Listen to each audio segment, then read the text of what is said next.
So OG Anunoby is going to be out for up to 2 weeks. We'll talk more about his injury diagnosis. Landry Shamet's career night. Why my apology to Landry Shamet's last season continues to look like a great take. Jalen Brunson sprains his left ankle. We got an update on his status. The Knicks, they beat the Miami Heat and the Memphis Grizzlies, but lost to the Orlando Magic. We got word on the street, comment of the week, and much more on This Week Inside the Knicks.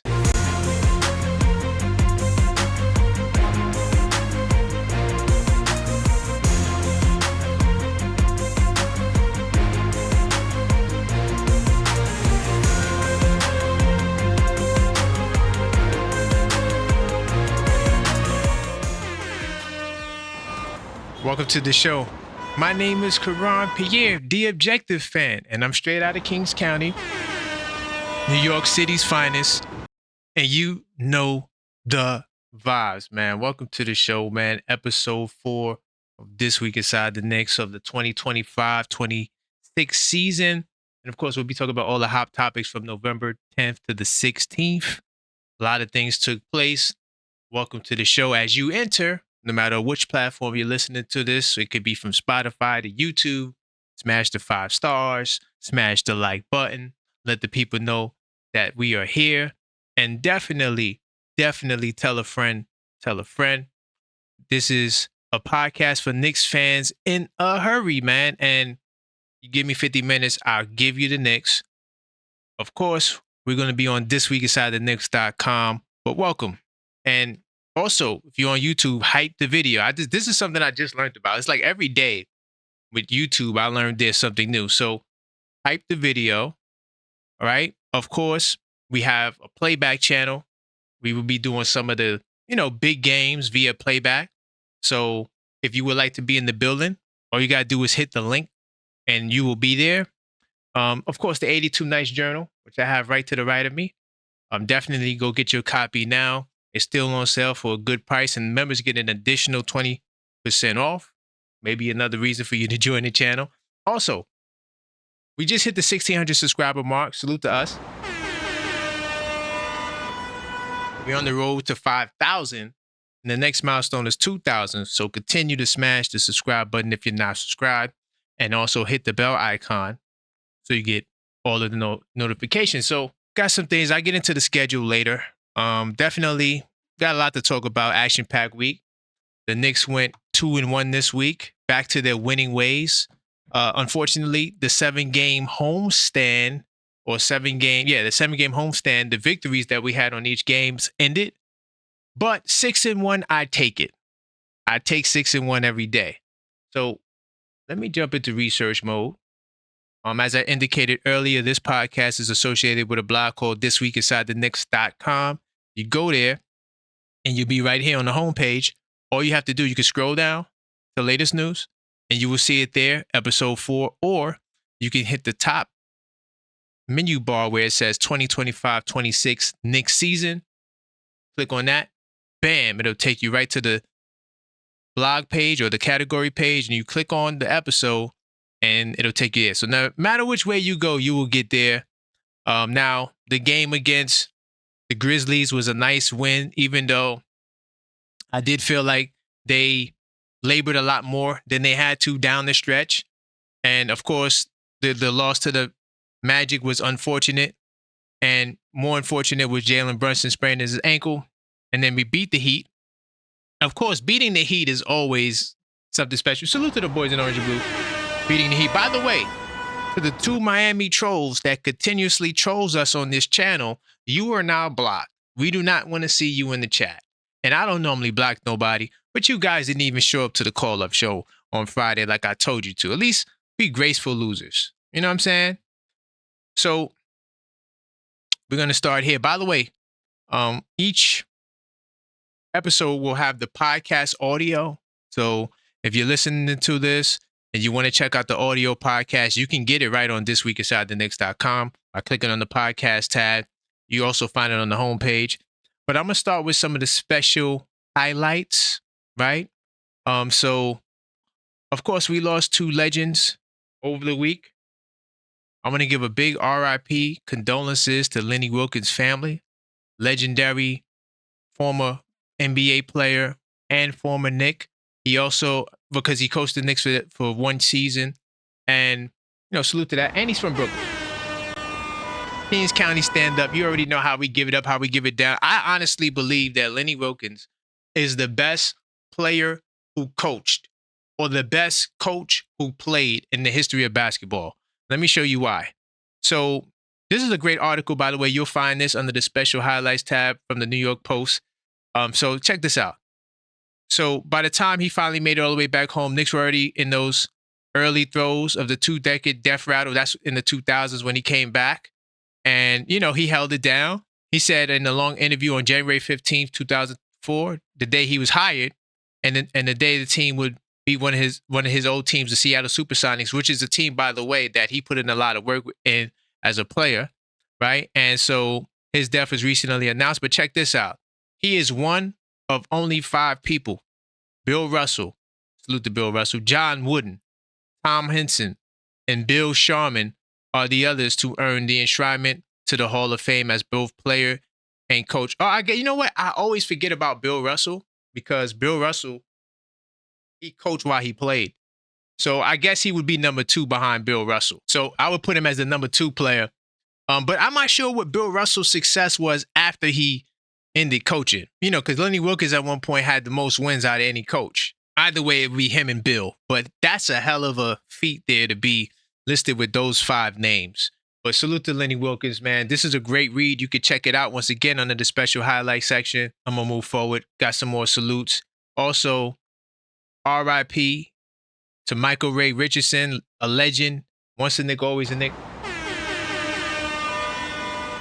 This brother was like amazing. Somebody said, I can't remember who it was, but they said he was like a cross between Magic Johnson and Oscar Robertson. He had so much flair to his game. I remember somebody also said that they had him better than Magic Johnson. I don't know about that, but I tell you what, he was definitely one hell of a player. This is a really good read. The basketball world and anyone Michael came into contact with lost a great spokesman. Attorney and friend John Zelf said, he lived life to the fullest. He overcame the most incredible odds to accomplish what he did in life. He serves as an example of how to redeem yourself and make something of yourself. I think he is the greatest NBA player that has ever been inducted to the Hall of Fame. Incredible player, person, and family man. Wow, that's one hell of a acknowledgement from his good buddy. The Knicks said, we are saddened to hear about the passing of former Knick, Michael Ray Richardson, right? And one of the fiercest defenders of his era. The 4-time NBA All-Star made an incredible impact on the Knicks during his 4th season with the franchise. Our deepest condolences to his family and teammates. Again, once a Knick, always a Knick. Definitely, if you want to read this, all these are good reads. You can find these directly on thisweekinsidetheknicks.com under the special highlight section. So definitely condolences to those 2 great former Knicks. And, they're definitely sending some love and praise there to the way of their families. Now, in some more lighter news, Karl-Anthony Towns was considered for Player of the Week, but he was beat by Cade Cunningham, who's having an amazing season for the Pistons. But anytime we could get a Knick almost nominated, I take that. There's another highlight. There's a couple of more highlights. The Knicks, they had 3 straight 130-point games, something that they've never done in their franchise history. Clearly, the offense is firing at all cylinders. Salute to the Knicks. And making it happen. They also notched their 8th 40-point quarter of the season, which puts us at number 1 in the league. So salute to Karl-Anthony Towns. Listen to what he did. So the Knicks had more to celebrate than just the 119-102 victory over the Wizards. Versatile big man Karl-Anthony Towns became the youngest player in NBA history to score 15,000 or more points, 7,000 or more rebounds, and 1,000 or more made 3-pointers in their career. Salute to Bodega Cat for doing that. Definitely, major feat, man. He's definitely probably the third best center in the league right now. Definitely the best center in the Eastern Conference. He's a ball player, man. And why do you say I say center when he's playing power forward?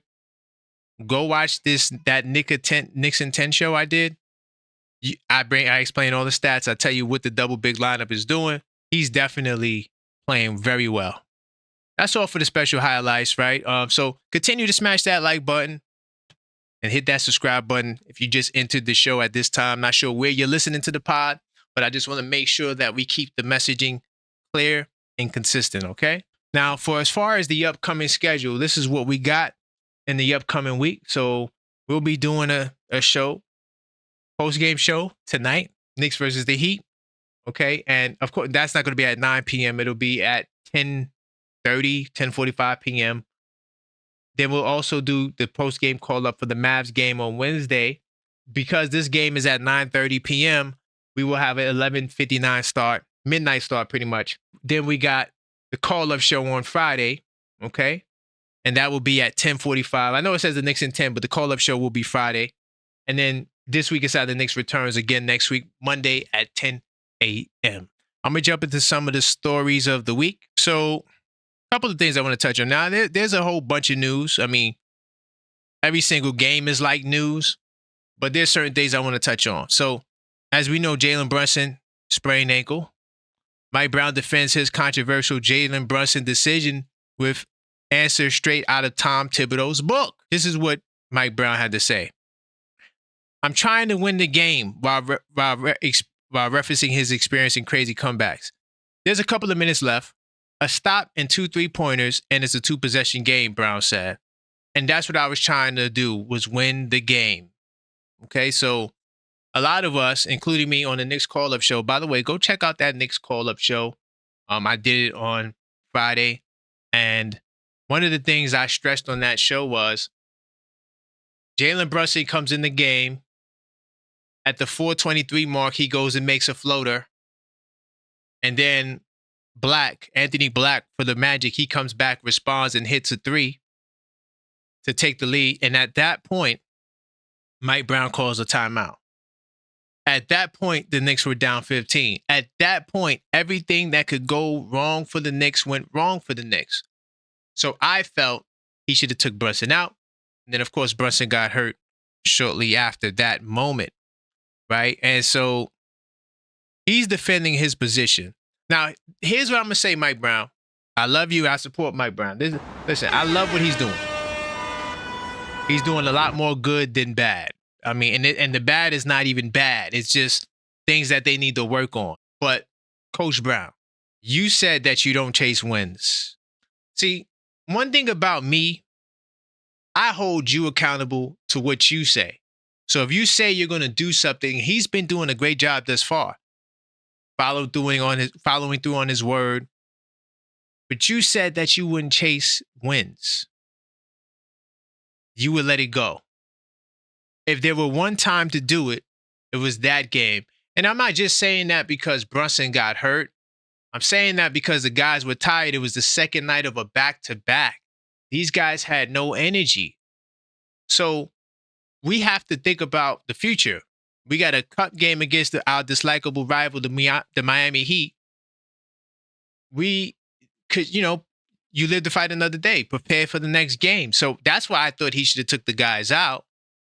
And then another thing, too, is like he's going with an 8-man rotation. I don't want to be too hard. It's still early and there's time for adjustments. But, why can't Yabble get more time? Why can't you go with a REL? These are real questions that we have because we were told that, Mike Brown's going to play guys more. And he has. He's played guys more. He started guys that Coach Tibbs would have never started. Right? So I'm not going to say the brother hasn't been making changes. All I'm saying is, I think that the rotation needs to stay at least 9 guys. And I do think you need to play some size. But I'm not knocking him or blaming him that Brunson is hurt. It just so happened that Brunson got hurt. I thought the guy should have came out. So that's that take. Let me move to the next clip. Like I said, there's a lot of stories of the week. I'm gonna roll them out during the rundown. But definitely go check these things out. I'm gonna give this brother Landry Shamet, career night, helps the Knicks overcome injuries in the win against the Heat. Salute to Landry Shamet for notching his career high 36 points on 12 of 19 shooting off the bench. Amazing numbers, man. He finished 6 of 12 from three-point attempts and had a point differential of plus 11. And of course, this point total is a career high. He scored 30 points in the second half off the bench. He even got the crowd to chant MVP. Now, I did an Unfiltered Thought. By the way, Unfiltered Thought is a members-only video that I do on my channel last year. And I said to Landry, I said, I owe you an apology, man. Because, and I still feel this way, but not about Landry. I even joked in the Discord server, the Knicks Tape Madness Discord server, that, Landry Shamet is untouchable. I want to say this, though. Landry has shown me that he can defend. He's shown me that he could be the 6th or 7th starter. If you need somebody gets hurt. I honestly would like to see him start tonight against the Miami Heat again.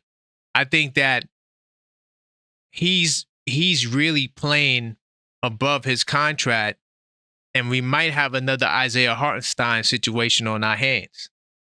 This could lead to him getting a nice payday somewhere else, because we only would have early bird rights, which wouldn't give us much wiggle room to sign him.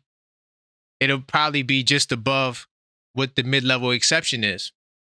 And as a team that's approaching the second apron, unfortunately, he and Jordan Clarkson will be, victims to our salary cap structure, because now we cannot bring them back, unfortunately, but they will get paydays elsewhere. And I think Shamet, I wish him all the best in his career. Last year, he fought to come back, did not get shoulder surgery, opted to just rehab, and it was the best thing for his career. Big time salute to him. And also, I also believe that when Malcolm Brogdon retired, it was due to the fact that Shamet, it was his job to lose. And now you see him in the rotation as a fixture. And he kind of is, I don't want to say upset the apple cart, but he definitely brings a change to the game, because those guys are getting paid. And usually the guys who get paid play. But now, based on what we're seeing, Shamet is taking these guys' spots. So I'm going to move forward. But yeah, Landry Shamet deserves all the praise, man. This brother fought hard to get to where he is. And, salute to him. Now, I gave a little criticism to Mike Brown this episode, and that's okay. I mean, I think that criticism is great. I think that's what makes us and shapes our character. So Towns, he delivered a Knicks blueprint after Rick Brunson's suggestion.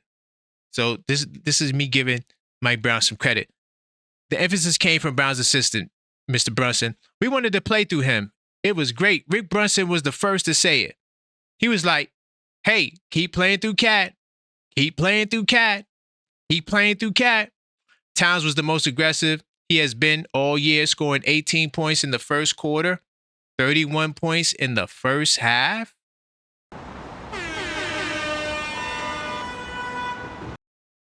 Coming into this game, Towns has had some really dominant performances against Miami.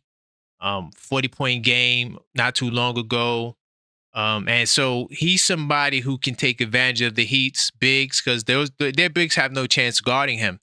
And one of the things that sort of been going away with Brunson and the boys is that they weren't featuring Towns early in games the way they were earlier in the win streak. And I was like, you got to continue to feed this man. This man is a monster. This man deserves touches. He's the best big man shooter of all times. Get the man the ball and get out of his way. And that's what they did. 18 points in the first quarter is insane. I think while Brunson is out, I do think that we need to ride Karl-Anthony Towns, pause, but we need to make sure that he is getting as much touches as he can and then allowing the other guys to follow after him and follow his lead. And then having a guy like Landry Shamet that makes you have to play defense, now you can't relax, because Shamet was doing it off the bounce. That's something I forgot to add in my soliloquy about but he definitely was attacking off the bounce, taking guys off the dribble.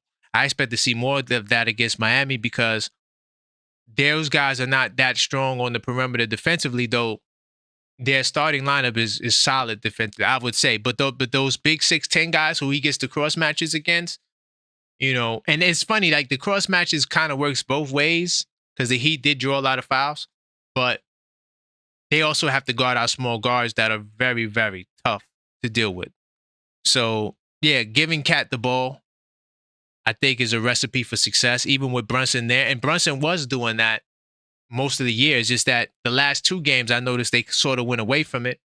And I'm glad Rick Brunson went back to it. But also, Mike Brown in the post-game interview giving his assistant coaches the praise. I listened to these guys. So as much as I got on Mike Brown for not pulling out the starters, I do got to give him the praise. And he deserves mostly praise. Right? Of course, there's little subtle things that he does, but for the most part, Mike Brown has been on the money. He's definitely been on the money. So, just wanted to give a little positive comment after I kind of went at him a little bit. But this is what it is, man. When you subscribe to the Objective Knicks fan channel, this is what I do. I'm objective. I'm not a part of no hive. I don't dislike nobody. I support everybody who's a Knick, but I'm going to call it out as I see it. All right. Now, before we continue the pod, I do have to put you on to 82 Nights, a basketball fan's companion.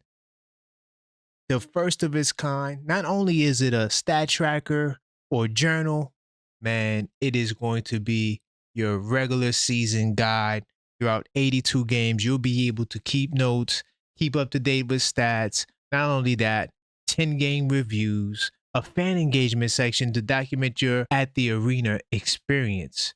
Listen, go get yours now. The Stat Tracker bundle also gives you access to the 82 Nights Club, where you get access to some more stuff on the back office, like the Stat Tracker extended cheat code, which basically would be me giving you all the stats. All you have to do is fill it in. Be sure to pre-order your bundle now, exclusively on This Week InsideTheKnicks.com. So as far as the games, I'm not going to touch more on the games and things of that nature, but I will do the Knicks rundown so I could give you a snapshot of the week and things that we're not going to cover, but things you could find on thisweekinsidethenix.com. Click on episode 4 if you are interested in reading more about these things. All right. So once again, Mike Brown, who defended his comments about Jalen Brunson and leaving the starters in, he says that Brunson absent is not an excuse in the loss to the Magic. Mike Brown also said he's disappointed that the Knicks consistently complain to the refs, right? And like we said, Towns scored 31 points in the first half. Let's see. Mike Brown also says the Miami Heat is hard to guard. Was he serious? I don't know. Was he just being nice? More than likely. Honestly, I think the Miami Heat have 2 guys that are just tough to guard. Going downhill, Jaime Jaquez Jr. and Norm Powell. The rest of those guys are perimeter centric. Josh Hart notched the triple-double. Mike Brown says OG Anunoby should be an all-star. Of course, OG's hamstring sprain. We're going to talk about that later. And Jalen Brunson, ankle sprain. Now, I hate to toot my own horn, but salute to me. Okay, so Dr. Spencer Stein confirmed everything I said in my Jalen Brunson video. By the way, I'm going to plug that video right now. If you want to know what's going on with Jalen Brunson's injury, a doctor named Dr. Stein recently did an interview I think it was with the Post, confirming my timeline. So definitely go check that out. All right. This video right here. None of you guys watched it. So I'm plugging it hard plug.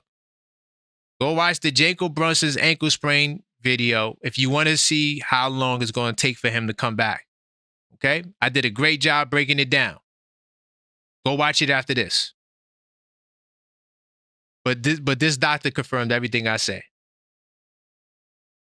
So let's move forward, man. I'm not going to touch on the games. Like I said, if you want to check out the games, all you got to do is go to game review on the blog, This Week Inside the Knicks, or you can go to, the post-game call-up shows. We do a great job unpacking all the details about the game.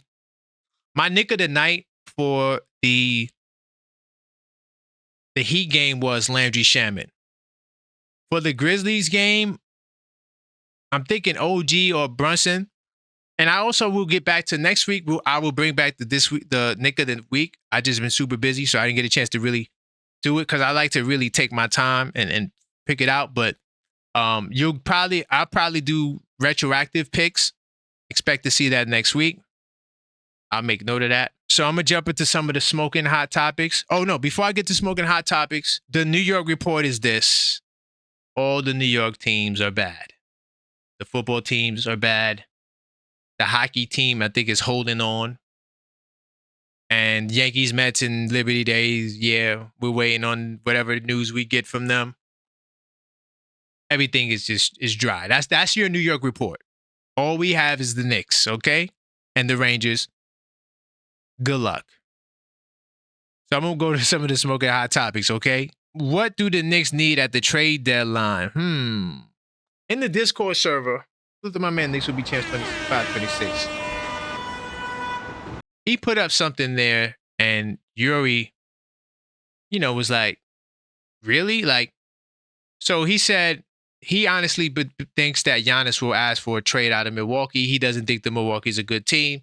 They kind of have been falling off. It's still early. A lot going on. I think Milwaukee's problem is outside of Giannis, not enough playmaking. I know they got the young boy Ryan Rollins, but I mean, he's a young boy. It's going to be tough for him to do anything of substance, especially when we get to the postseason. I can't rely on a guy like that. So losing out on Dame Lillard and even losing out on a Drew Holiday, I think, hurt them. I think that's what they're missing, an elite playmaker that they can rely on. So, but he puts out that he thinks Giannis is going to ask for a trade, and Yuri's like, you really think that he would? And then, no, he said you really would do the trade if Giannis asked to be traded. And Knicks will be champ said, yeah. I said, hell yeah, why not? We don't have nothing better than Giannis on this roster. Nothing. Salute to Jalen Brunson. I love him. He's captain. But he is not on Giannis's level. So if Giannis asked to come to the Knicks, we definitely have to do it. So the reason why I'm bringing up the trade deadline stuff, I definitely think that the Knicks need to make a trade. Now, does it have to be a Giannis level trade? No. But Daily Knicks is talking about the backup floor general spot is easier than done. Not only are they then on tradable assets as just barely beneath the second apron, but the rest of the league is trying to figure out what it needs the most. New York will have to wait for the seller's market to develop. And I think that that's what Leon Rose is going to do. Maybe a deal closer to the deadline than just December 15th. Because December 15th marks the unofficial start of the trade season in NBA. That's because the free agents who signed contracts in the summer are now eligible to be traded, like a Gershon Yabusele. But Daily Knicks keeps talking about guards. I feel like we need big men. And OG Anunoby just proved it. I'm going to get to OG Anunoby later. But now he goes down. You start Towns at the power forward. Towns plays 5 minutes at the power forward spot. What are we going to do for the other 43 minutes? Especially when Yabusele is getting 5 minutes, 6 minutes. And some of that time is at the center spot. So I think that we really need a power forward more than anything. What say you? I'm gonna go into a couple of more. Now, there's a lot of smoking hot topics. I may have to divide this section going forward because there's always a lot of news here, and I got to come up with more categories. All my people who are hardcore, objective Knicks fans, supporters, you watch every video that I do. Tell me if this doesn't look familiar to something that I did. Knicks are quietly dominating the one stat that predicts championships. One of the strongest indicators of true title contenders over the years have always been point differential. Wait, hold on. Did they just say that? To all my people that watch the channel, the one stat that proves the Knicks are legit contenders. Everything I said in that video is in this article. So far this year, New York Knicks have proven that they fit the bill, a championship level team with the Eastern Conference leading 8.7 differential, which dropped since then to 6.8, but it fluctuates, especially early in the season. But go watch my video, man. I'm only reason why I'm sharing this is because I talked about this. I don't know, but I definitely talked about this on my video. Watch my stuff, man. Go check out all the videos I drop, because when you start to see it elsewhere, just remember where you heard it from first. Let me move forward. But point differential is that stat. That is the number two standing stat to me behind wins and losses. It tells you, it separates the boys from the men. Oh, this is a little jab to the Mavericks. Anytime I could jab at the Mavericks, even though Mark Cuban's no longer there as the full-time owner, Jalen Brunson wasn't the only gift the Knicks got, even though Jalen Brunson wasn't a gift. But okay, so Nico Harrison was the rare lead NBA executive that just kept giving out advantages to other teams. We know he at very least helped oversee the departure of Jalen Brunson. However, he also is responsible for the New York Knicks landing their award-winning Vice President of Sports Medicine, Casey Smith. Salute to Casey Smith. This is why I'm confident that Brunson and even OJ Anunoby are going to get the proper care, because this guy is amazing. And I do think that he was part of the reason why we had perfect health, at least in the starting lineup for the starters for the most part, all season last year. Casey Smith arrived in the Mecca ahead of the 24-25 campaign. He and the rest of the crew then proceeded to win the NBA's Athletic Training Staff of the Year award last season. It was a well-deserved looking at the organization's aggregate availability. Okay. As luck would have it, the New York Knicks anyway, Smith was only available to the Knicks thanks to Harrison's disastrous reign in Dallas. According to the Athletic Sam Amick, Christian Clark, and Joe Varden, good old Nico got rid of Smith because he was on a power trip. Casey Smith, the Mavericks' longtime director of health and performance, was let go weeks before the 23-24 season. And Smith was widely respected throughout the NBA and had strong relationships up and down the Mavericks roster. But he wasn't retained, the team sources said, in part because he sometimes pushed back on Harrison's rigid way of doing things. So Knicks fans should be happy and should cheer for Nico for dropping the ball again. Thank you, Nico, for, of course, destroying your own career, but helping us build a championship team. I appreciate it, Nico. So that's my little Dallas dig. All right. Nico dropped the ball. That's why he was fired. The last one I'll touch on. A lot of you guys, and this is why I told y'all to relax. I don't like to prematurely give acknowledgments to things that are not yet proven. A lot of you guys said that Yabusele was the steal of the offseason. I said, how do you know that? You don't. The only way to know that is if we play. The Knicks' biggest steal of the season is in who anyone else thought. Okay, so look at this. Remember when Gershon Yabusele was billed as the steal of the offseason? I just said that. For the Knicks, well, it turns out the honor belongs to Landry Shamet. I don't need to say nothing else. Landry Shamet definitely was the steal right now, at least in the short term of the offseason. The man was balling, and hopefully you accept my apology. Let me keep it pushing, man. Definitely continue to smash the like button as you listen to this.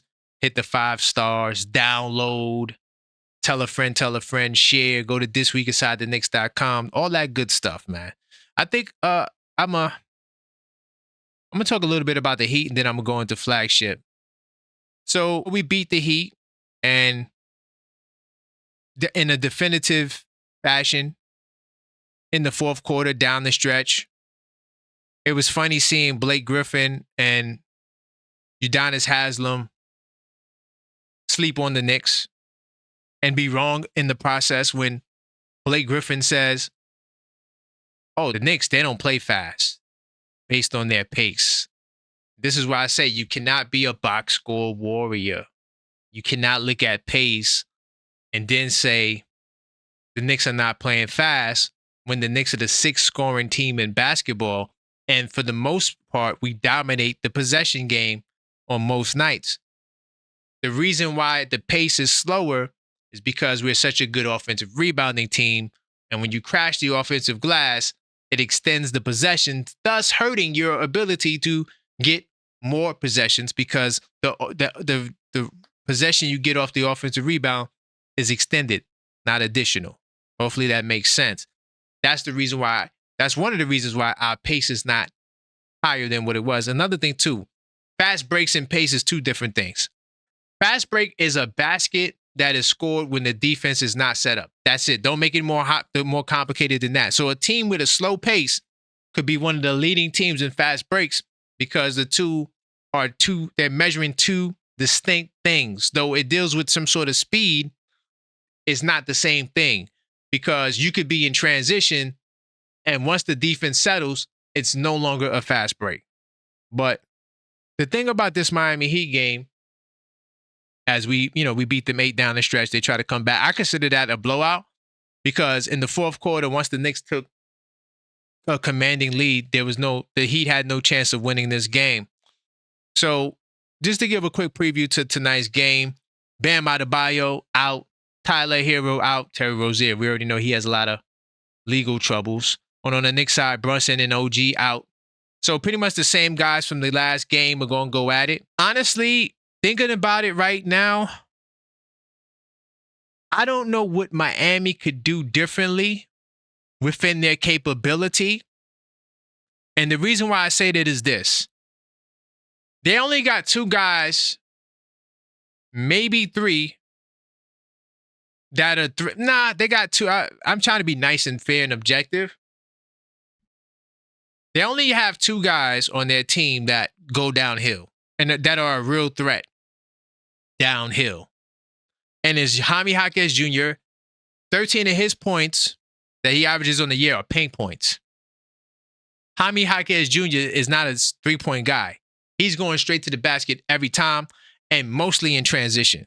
And then Norman Powell is another guy who's just a bona fide bucket getter, but he's also somebody, even though he did take 15 threes this game, he's somebody that likes to diversify his offense and he gets downhill as well. The reason why I think we could beat them again, even in Miami, is because none of their other guys, especially these big guys like Fontecchio, right? So like Fontecchio, let's see if they got his height right here. 6'7", right? He's always matched up against a 6'4", 6'3" dude, and he doesn't take advantage of his height and his size, right? And it's the same thing with Jovic, right? Jovic, 6'10", this guy never posts up. In fact, in this game, he missed a wide open point-blank range layup. Because you know why? Because that's not his game. He don't want to shoot layups. He wants to get threes, right? 0-2 from downtown. The zone defense worked. I think the Knicks should continue to employ zone. I remember I had a discussion on the call-up show about whether or not the zone was to prevent the three-point attack or to prevent the drive. Or Mike Brown said we wanted to slow them down. That's why they played zone. Basically because they were drawing a lot of fouls getting towards the basket. You play the zone to try to keep them on the outside. And if the zone was to prevent the 3-ball from happening, it failed because they were 43% from 3. So that 3-ball is going to fly for Miami. The question is, we also hit 21 of our own threes. Will the 3-ball fly for us? That's the bigger question. If we're not hitting the 3-ball, this game could be trouble for us because Miami first off, Miami, they get the shots up quick. And they have a knack for getting up good shots quick. And they're not going to miss too many threes. They'll miss in the lane, but they're not going to miss too many threes. So we're going to have to be able to withstand the three ball. We're going to have to continue to dominate the glass like we've been doing. I think with Mitchell Robinson there and Josh Hart, Towns, those three right there are the pillars on the glass. There's no stopping them. And the ball movement has to continue. 32 assists. We got to move the ball. Okay? Ball movement is essential. And if we can not turn over the ball, that'll also be great because Miami likes to run. Okay? They play at the fastest pace in the league. And they also the number one scoring team in basketball. So we're going to have to be able to deal with that. And I think we'll be okay. Right. So that's my game preview. That's what I'm looking forward to. I'm going to jump into the flagship now. And the flagship is OG Anunoby. All right. Salute to OG. We love you, OG. We hope you get back soon. It's a shame that hamstring injury had to occur now, especially at this pivotal moment in time where he was playing great basketball. So Shams, one of the many reports we got today, he said the New York forward OG Anunoby will be reevaluated in 2 weeks. Couple of things about this injury, right?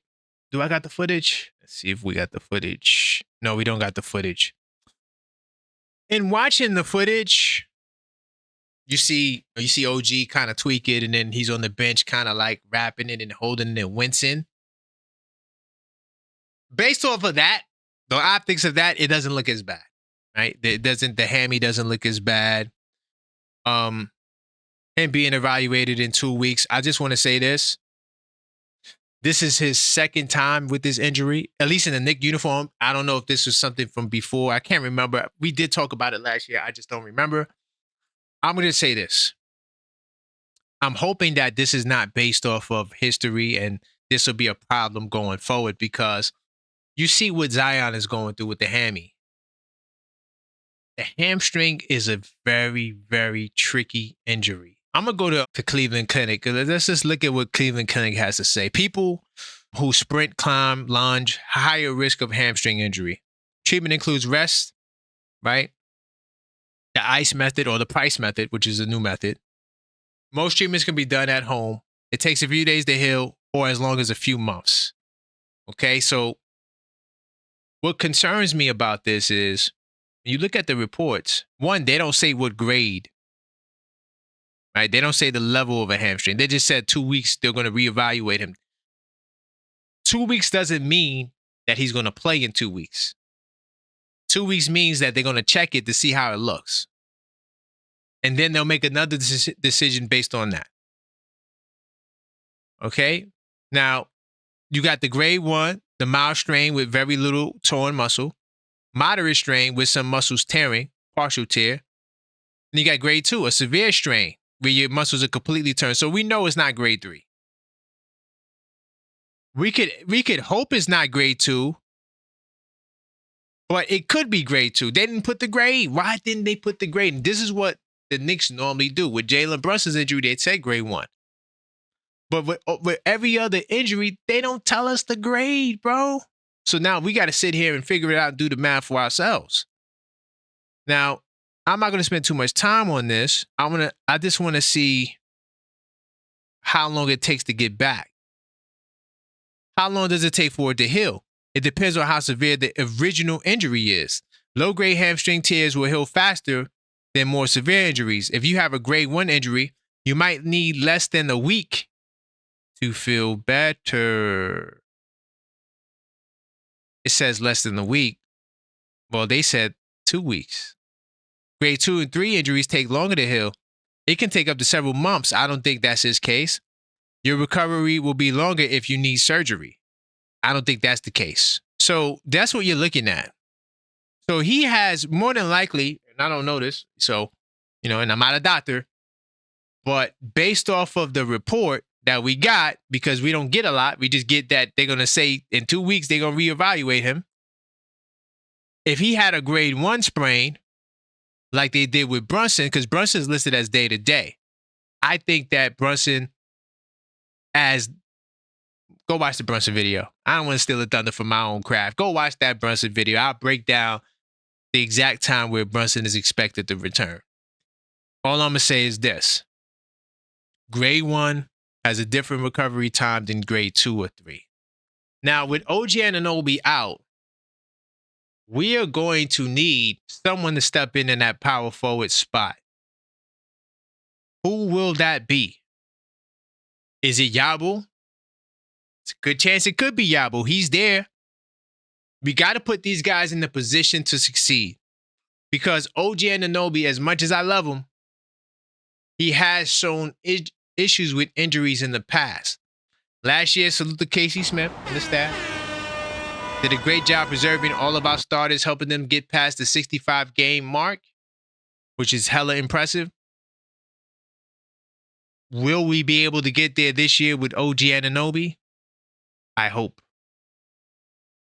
And Mitchell Robinson is already taking us out of the 5 starters all playing 65 games because Mitch is consistently under load management indefinitely. So yeah, that's all with OG right now. We'll keep an eye on it. There was another article I wanted to touch on. Okay, yeah. I think this is it here. So Mitchell Robinson, just to give my Mitchell Robinson people something to be happy about. Look at Mitchell Robinson, right? The reason why I want more of him, right, is because of this. Mitchell Robinson is currently on pace to be the most impactful season. Mitchell Robinson's on pace to be the most impactful single-season offensive rebounder in NBA history. And boy, the New York Knicks are reaping the rewards. The 27-year-old big man is grabbing 37% or 36.7% of his teammates missing when he's on the courts. Let me say that again. He's grabbing 36.7% of his teammates misses when he's on the court. That would shatter the previous record was set by Steven Adams last year. He boarded at 21.4% of Houston Rockets misfires. Offensive rebounding, of course, is up around the league. Crashing the glass of your own teammates' misses is one of the hottest trends. You can expect to see some wild individual numbers as a result. Robinson's presence on the offensive glass is a revelation even by these standards. His 36.7 offensive rebounding rate is more than 7 points higher than this season's number 2, who is Clint Capella. The question of sustainability naturally keeps into discussion. Robinson has always been a great offensive rebounder, but the best ever, is that realistic? Salute to Mitchell Robinson. I need more Mitchell Robinson. I need to see the double big lineup. This is why. So all my Mitchell Robinson people, I did this extra bonus take for you. All right, let's keep the show moving. So we did flagship. I guess we'll just get to our final topics. So if you've been watching this long, if you're watching this on Premiere, continue to subscribe if you're not subscribed, like, and smash that bell button. And if you are a subscriber, consider joining the channel. So I'm going to jump into the power rankings. Now, I ain't going to lie. These power rankings are a little bit janky. A little bit janky. Let me show you why. OKC's been number 1 all year. That's not the reason. Denver's been top 3 all year. Okay, they moved up to number 2. Detroit moved up 10 spots. Moved up 7 spots. From 10 to 3. I'm not saying they don't deserve it, but you're seeing a lot of this, like, huge jumps and huge drops. I feel like it's just not consistent. Cleveland Cavaliers move up 2 spots to the 4th spot. The New York Knicks are in the 5th spot? Huh? We was at number 11, and we jumped up 6 spots.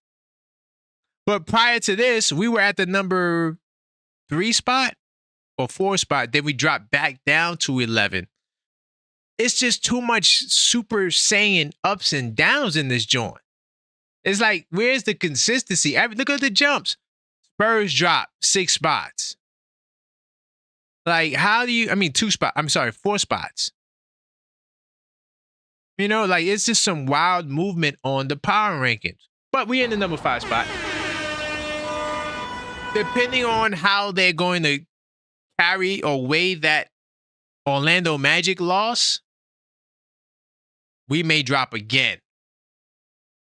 But I just wanted to touch on the power rankings. So the Knicks are currently number 5. I mean, we're jumping up and down all the way around.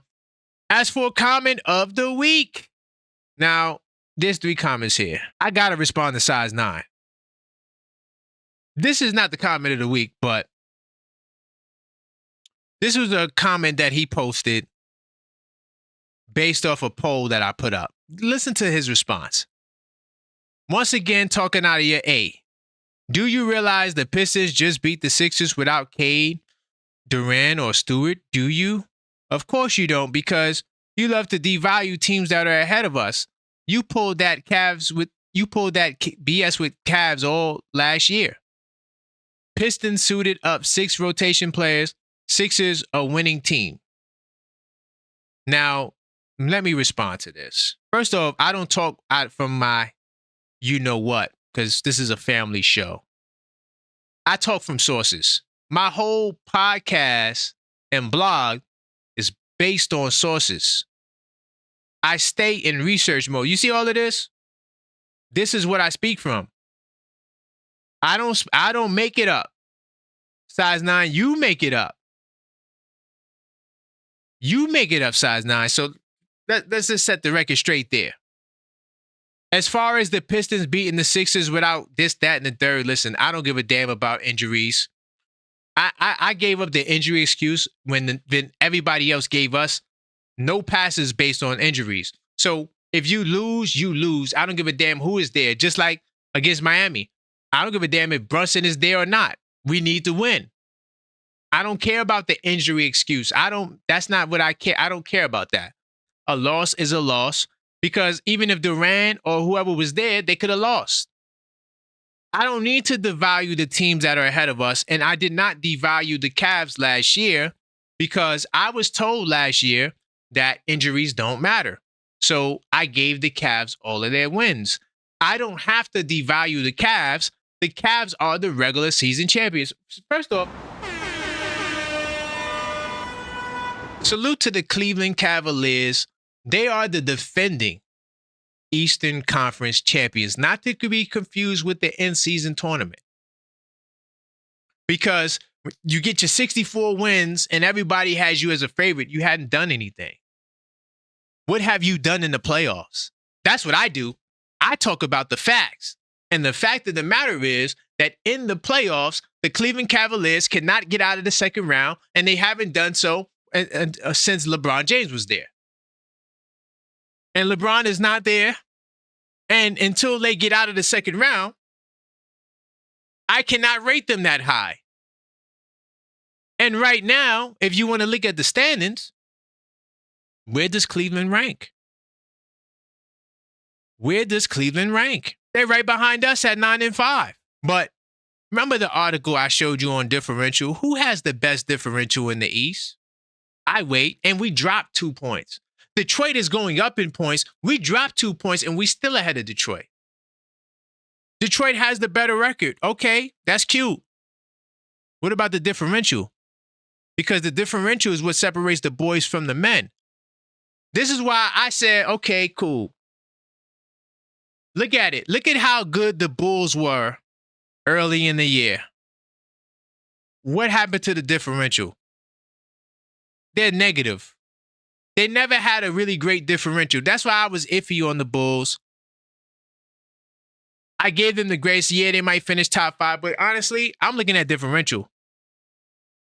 And right now, no one is standing out really in the East, differential-wise, besides Detroit and the Knicks and Toronto. Toronto on the way up, y'all. I told y'all, Toronto got a good team. But before we jump the gun, well, let's see what happens on the next Knicks in 10 show at the 20-game mark, because y'all need to watch the content. I be dropping the science on y'all. We're going to monitor the differential, because that differential is going to tell you who's hot and who's not. Now, yes, Detroit Pistons won 9 games in a row. Let's see if they can get their differential up even higher. But I don't need to downplay the Pistons. All I got to do is go to the playoffs. We beat them in the playoffs. So I'm not devaluating nobody, Mr. Size 9. What sources do you have?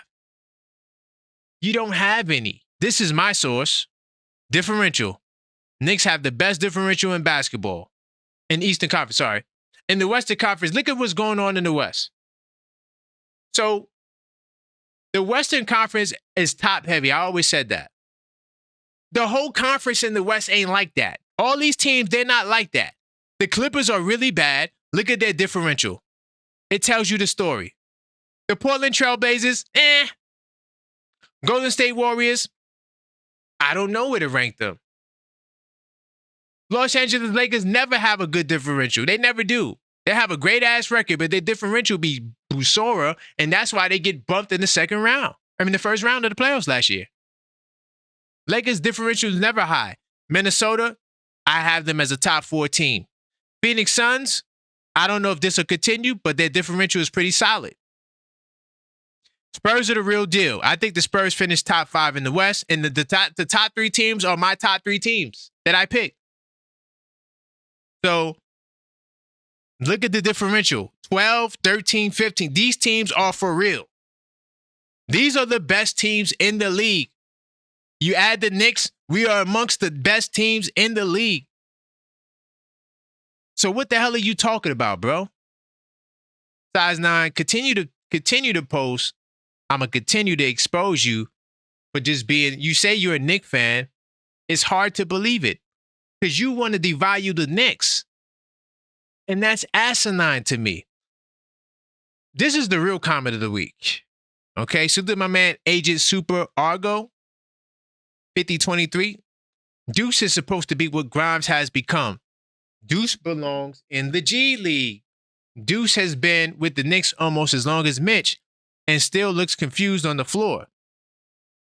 Bridges screamed at Deuce during the play more than once for being in the wrong positions on the floor. First off, my man Agent, you're wrong. Deuce is in a better position than Grimes from a standpoint of Grimes bounces all throughout the league. Grimes was in the contract dispute about money and bread. Grimes has to perform this year to justify the money that he wants. Now, I will say this about Grimes. That boy Edgecombe stole his light. And when McCain gets back and George gets back, will Grimes be a starter? Matter of fact, is Grimes starting now? I don't know. I haven't watched Detroit recently. I saw all of their earlier games, but I have been busy focusing on the teams that we're dealing with, the Miamis of the world, the Chicagos of the world. I was watching those teams more, but I'm about to get back into my Philly bag. And oh, by the way, I should have when we play Philly the first time, I should have a Philadelphia guest coming on the show. I'm working on that right now. Look, I told y'all I want to get these dudes there. Oh, this was the game Size 9 was talking about. I didn't watch this game.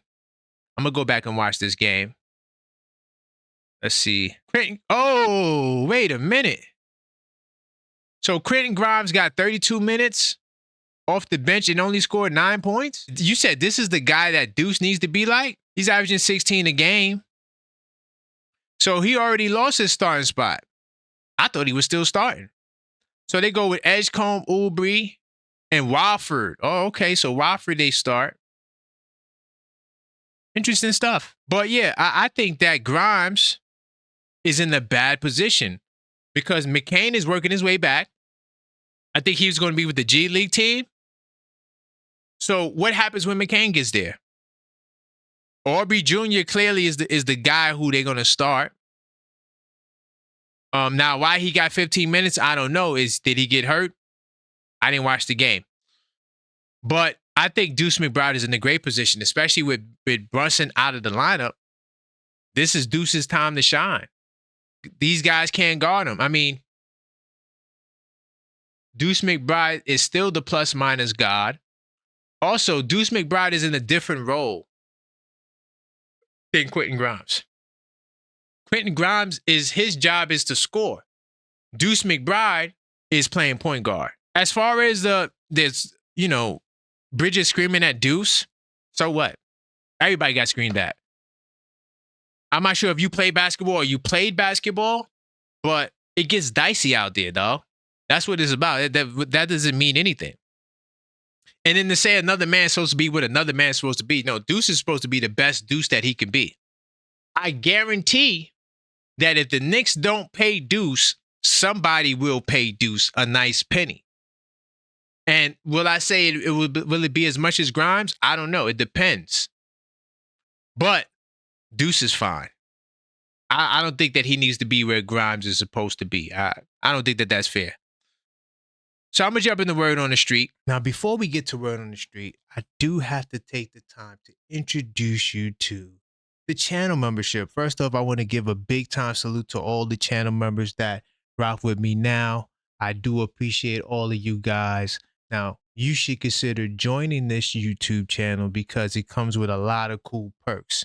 The first thing you're going to get is access to the Knicks Tape Madness Discord server, which is a private members only server where you can extend the conversation with me. If you're feeling the content and you want to talk some more, look no further than getting inside of that Knicks Tape Madness Discord server. We talk about the Knicks 24/7. Not only that, we talk about all other sports. We talk about the Jets, the Giants, the Yankees. Listen, it is a fully functioning 24/7 Discord where you can go in and express yourself on a wide range of topics. Next, we have, of course, every member on YouTube gets the loyalty members and badges. It's the best way I can describe, or it's the best way I can tell who you are. Anytime you comment on shows or you comment in the comments of past videos or polls or things of that nature, I will be able to respond right away because the gold, the gold, the green, the blue, the red, all of those stars stand out and all of the stars are the same to me. Of course, you get access to members only live chats anytime I do a 10 keys and I'm focused on the content and you want to also contribute. This is the best way to be a part of the show when I have it locked off exclusively for members only. I have a lot of members only content from the Unfiltered Thought to the Objective Fan Hoops, which is me recording when I hoop. Plus, I do members only lives. Right now, we have the Fantasy League, the Knicks Tape Madness Cup, which is going down right now. And you don't want to miss out on more opportunities to be a part of things on the channel, especially for members. So all you have to do is click that join button and you will get access to these perks. Not to mention a discount on the merch and the discount on the 82 Nights of Basketball Fan Companion, Stat Tracker, and Journal. Not even to mention that. So it only makes sense. Why don't you go ahead, hit that join button, especially if you're a subscriber. I look forward to seeing you in the members only section. So word on the street is basically, if you're new to the pod, is this where we analyze where Knicks fans' view are based on surveys and polls that they vote for throughout the week. So I did a bunch this week. I'm going to start here. Okay, so Will Mitchell-Robinson's 3 to 4 minute spurts keep him healthy for the majority of the season and notch 57 plus games played. I'm going to say no. 86% of the 211 votes disagree. They say yes.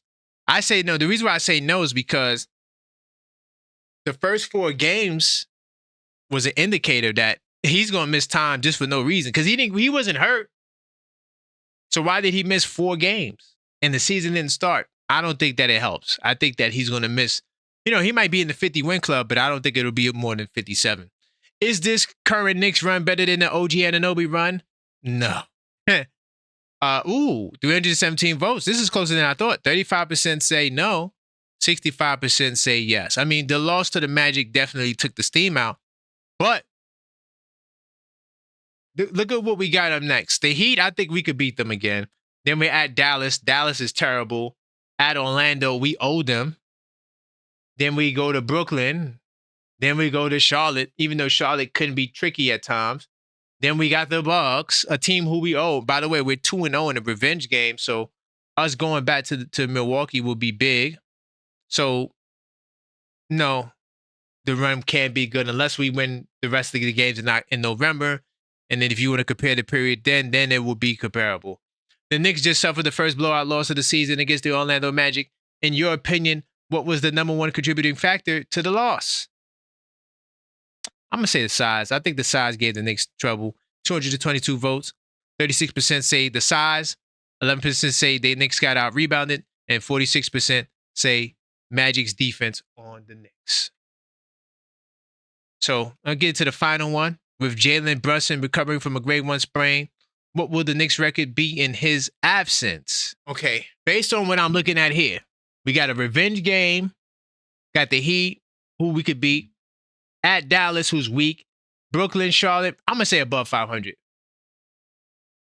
Out of the 289 votes, 79% say above 500, 16% say at 500, and 5% say below 500. So this is the last one here we'll read. The Knicks secured the win last night against the dislikable rival, the Miami Heat.